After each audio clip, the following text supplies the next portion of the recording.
Welcome to the Deep Dive. Today, we're getting into some really compelling source material. It's called Lessons from Empire Builders and Great Leaders. Our mission, really, is to try and unpack how these extraordinary, almost impossible things happen in history. You know, these huge empire-building feats. We're looking at those moments, those unlikely victories, and asking, what can they tell us about leadership, both back then and maybe even now? Yeah, and history's full of impressive conquerors, right? You've got Cyrus the Great building this vast Persian empire from, well, not much initially. Then the Mongols, obviously, just sweeping across continents, phenomenal speed. And Alexander taking down that first Persian empire. But, you know, each faced different circumstances. How so? Well, Cyrus expanded against multiple states, not one superpower. The Mongols, they often hit empires already weakening. Alexander faced a strong, established power, sure. Okay, but the sources we looked at, they really zero in on something unique about the early Arab conquests, something that sets them apart. Unlike those other examples, this brand new Muslim state, it went after two massive world powers at the same time, the Romans and the Persians. Simultaneously, yeah. Which everyone at the time thought was just, well, completely impossible. You look at it on paper and think, what could possibly justify that? So, yeah, the big question for this deep dive, how on earth did they pull that off? What made the impossible possible? Well, I think you have to start with leadership, but maybe not leadership in the way we always think about it, like just one brilliant person. It's more about someone having a vision, sure, but crucially being able to convince everyone around them, to really inspire them to make it happen. You need both, you know, the vision and that incredible motivational ability.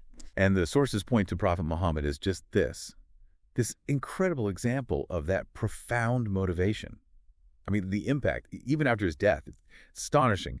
There was this common idea that the average Muslim soldier was basically worth 5 Roman or Persian soldiers in a fight. Which is an amazing claim when you think about it. Absolutely. And you see hints of it in the early battles. Like Badr, 313 Muslims against about 1,000 Meccans, outnumbered 3-1, roughly. And they won. Or Khalid ibn al-Walid. His campaigns in Mesopotamia against the Persians, regularly facing just insane odds. 15,000 of his guys may be facing 150,000 Persians, 10-1, and winning. And that's the key, isn't it? That deep driving inspiration, and let them consistently punch way above their weight, numerically speaking. They use that belief, that commitment, to overcome what should have been impossible odds. So, okay, Prophet Muhammad passes away in 632 CE. Leadership falls to Abu Bakr. And his decisions, wow, talk about audacious. First, he has to deal with these massive rebellions groups leaving the fold after the Prophet's death, the so-called apostate wars. He crushes those, unifies the entire Arabian Peninsula into one state, first time ever by 633 CE. But then he doesn't stop. Yeah. He doesn't pause to, like, consolidate or build infrastructure. Nope. No pause at all. Right. Same year, 633, he sends armies, including Khalid, straight into the Persian Empire. Seems strategically baffling on the surface. Well, yeah, but you need the context there. The Persian Sassanid Empire, it looked strong. It had been around for, what, 1,200 years, something like that? But it was actually in a really bad way. They just finished this absolutely crippling 26-year war with the Romans. 26 years. Yeah, started back around 60, maybe 612, when the Persian Emperor Khosrow II decided to avenge his friend, the Roman Emperor Maurice, who'd been murdered by Phocas.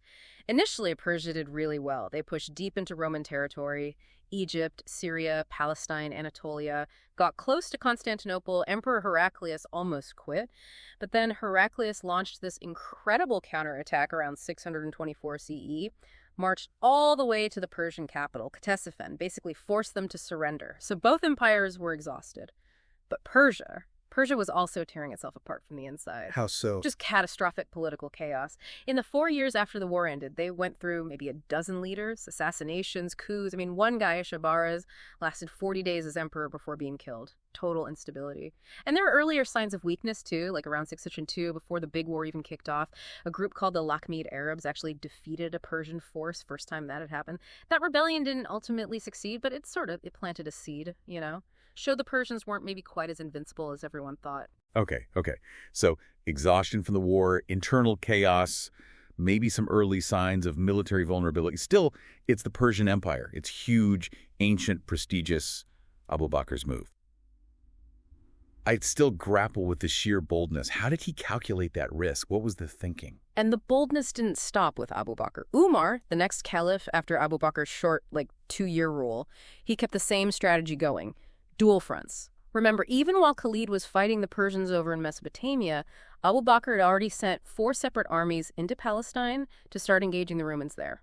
4 armies. Yeah. Okay, and then comes this moment that the sources really highlight. Just unbelievable strategic thinking, or maybe madness, depending on how you look at it. Abu Bakr tells Khalid, stop fighting the Persians, take your army, march across the desert to Syria, and help out the guys fighting the Romans. Yeah, the Desert March. Legendary. It sounds suicidal. Leading 15,000 men, plus animals, across this waterless desert for 8 days.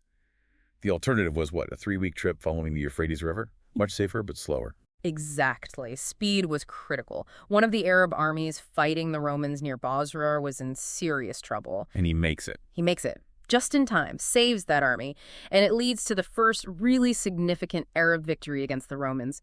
Incredible feat of logistics, endurance, and morale. Wow.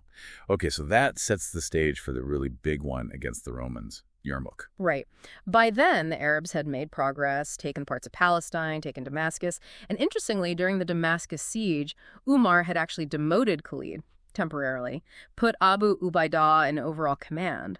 But when the Romans launched this massive counteroffensive, Emperor Heraclius sending 4 huge armies, combined, they outnumbered the scattered Arab forces maybe 4 or 5, even 6 to 1. Facing that kind of threat. Exactly. Abu Ubaidah, quite wisely, basically handed operational command straight back to Khalid. He knew who he needed for this fight. So Yarmouk, Khalid's back in charge. And again, his decisions are just unexpected. What does he do first? He orders his army to give back all the taxes they'd collected from the people in the lands they just conquered. Yeah.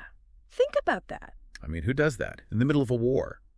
Abandoning potential resources. What's the thinking there? Building trust. Sending a message. Maybe focusing minds purely on the battle ahead, not on loot. It's fascinating. And then he doesn't just give back taxes, he gives back territory. He orders his forces to abandon recently captured cities like Homs and Damascus and pulls everyone back, concentrates his forces at this very specific spot he chose, Yarmouk. Why Yarmouk? What was special about that place? The terrain? Khalid chose it very carefully. It had these deep ravines, Wadi al-Raqqad on the west, the Yarmouk River Gorge on the south. It basically created a sort of cup. His plan was to lure the much larger Roman army into this area where their numbers would be less effective, where their cavalry couldn't maneuver easily, and where those ravines would limit their retreat options. So he's using geography to level the playing field. Yeah. Okay. The battle spent 6 days, right? 6 days. The first few days, the Roman commander, Ahan, though some sources say Bahman, seemed to be testing the Arab lines. Skirmishes, probing attacks, not a full-on assault. But then day 2, things get serious.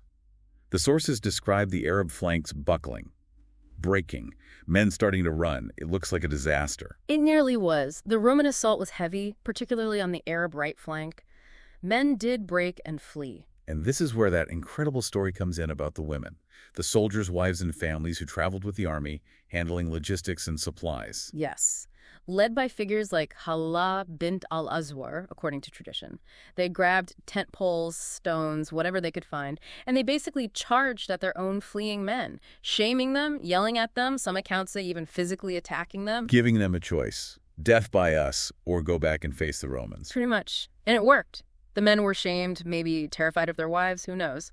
But they turned around. They went back into the fight. Incredible moment. So the line holds, partly thanks to the women. What else did Khalid do? This is where Khalid's genius with cavalry shines. He kept his elite cavalry force as a mobile reserve. As soon as one part of the line started to weaken, he'd charge in with the cavalry, plug the gap, drive the Romans back, and then quickly redeploy to the next crisis point. He did this repeatedly on day 2, day 3, day 4, stabilizing the flanks, pushing back Roman advances. It led to this kind of bloody stalemate for about 4 days, neither side making decisive gains. Okay, stalemate. Then day 5, Yeah. the psychological warfare element you mentioned. Right. The Roman commander, Vahan, sent an envoy to negotiate, probably hoping for a truce, maybe some kind of negotiated withdrawal. Khalid receives the envoy, treats him with full Arab hospitality, talks for hours, but fundamentally refuses to actually negotiate terms. This stalls him. Essentially. And the sources give us that amazing line. The envoy finally asks, maybe frustrated, "Do you really think you've won?" And Khalid just says, "I know I've won, because you came here to negotiate." Wow. Ice-cold confidence. Total psychological dominance at that point. He knew the Romans were wavering. And then came day 6, the final act. What the move? Brilliant combination. First, he consolidated all his cavalry, not just the reserve, everything, into one powerful striking force. Second, under the cover of night or early morning, he'd sent units around to seize the main bridge over the Wadi al-Raqqad ravine, the Roman only real escape route to the west. Cutting off their retreat. Exactly. Then, the masterstroke. He leads his concentrated cavalry force out of the main battle lines, possibly swinging wide, and slams into the Roman left flank and rear. At the same time, his infantry launched a furious assault on the Roman front. Caught between the infantry attack, the cavalry charged from behind, and the ravine blocking their escape. The Roman formations just collapsed. Panic, rout. Incredible. So it wasn't just bravery or motivation. It was this adaptive tactical brilliance. Absolutely. That's Khalid's hallmark. He didn't just have one playbook. He analyzed each situation, the enemy, the terrain, his own forces, and devised a specific plan. He was a thinker as much as a fighter. And the record speaks for itself. Undefeated, they say. Maybe 50 battles, possibly more. One draw, perhaps. But never defeated as the commanding general. Astonishing. The aftermath of Yarmouk. Just devastating for the Romans. What were the numbers again? The estimates vary wildly, as they always do for ancient battles. But some sources suggest Roman losses could have been as high as, well, maybe 70,000. Others claim figures like 160,000 out of an initial force, maybe around 250,000. Whatever the real number, it was catastrophic, a massive blow. It basically shattered Roman military power in Syria. And Emperor Heraclius, watching from Antioch. That quote is so poignant. "Farewell, Syria, you are a great province." Yeah. Acknowledging the loss. Syria, Palestine. They were effectively lost to the Byzantine Empire for centuries after that, almost 400 years before they temporarily regained some parts. So Yarmouk secures Syria and Palestine for the Arabs. And this is happening while other Arab armies are still fighting Persia. Pretty much simultaneously, yes. Around the same time, maybe slightly early or later, depending on exact dating, you have the Battle of Qadisiyah against the main Persian field army, another decisive Arab victory. That battle really broke the back of the Sassanid Persian military. It opened the door to the conquest of Mesopotamia and eventually the end of the entire Persian Empire. The last Persian emperor, Yazdegerd III, quite a story there. He ended up fleeing all the way to China. To China. Yeah, got political asylum, became a general in the Tang Dynasty army, even commanded Persian troops who had fled with him. Imagine that. The end of a 1,200-year-old empire.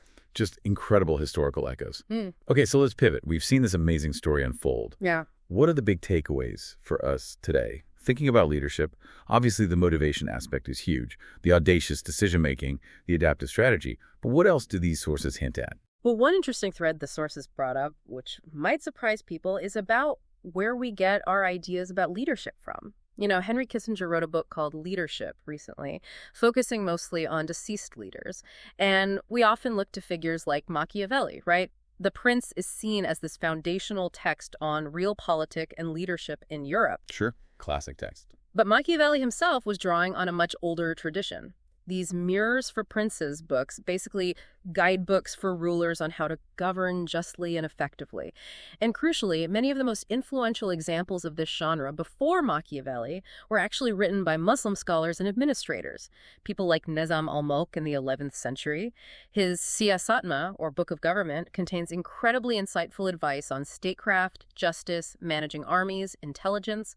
A lot of the themes Machiavelli later picked up. So the idea isn't that Machiavelli copied, perhaps, but that the wellspring of these ideas is much broader, much more diverse than the standard Western narrative often suggests. Exactly. It challenges that sort of Eurocentric view of intellectual history. It makes you question where core ideas really originate and how they travel. And you see similar patterns elsewhere. Think about optics and the scientific method, the foundations laid by Alhazen, Ibn al-Haytham centuries before Newton, or even elements of calculus. Knowledge often flows across cultures in ways we don't always acknowledge. That's a really powerful point, and suggests that maybe the best lessons, the deepest insights, don't always come from the most obvious or celebrated sources.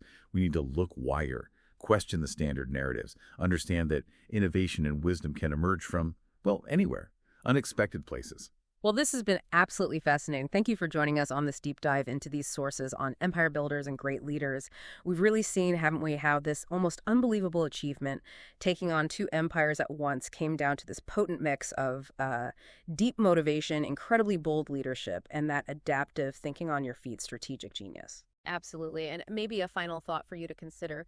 Think about how understanding these hidden histories, the true sources of ideas, the overlooked influences, how that might change your own perspective, not just on history, but on leadership, on innovation, maybe even on where you look for inspiration and knowledge in your own life today. Sometimes the richest veins are found when you dig a little deeper than the conventional story.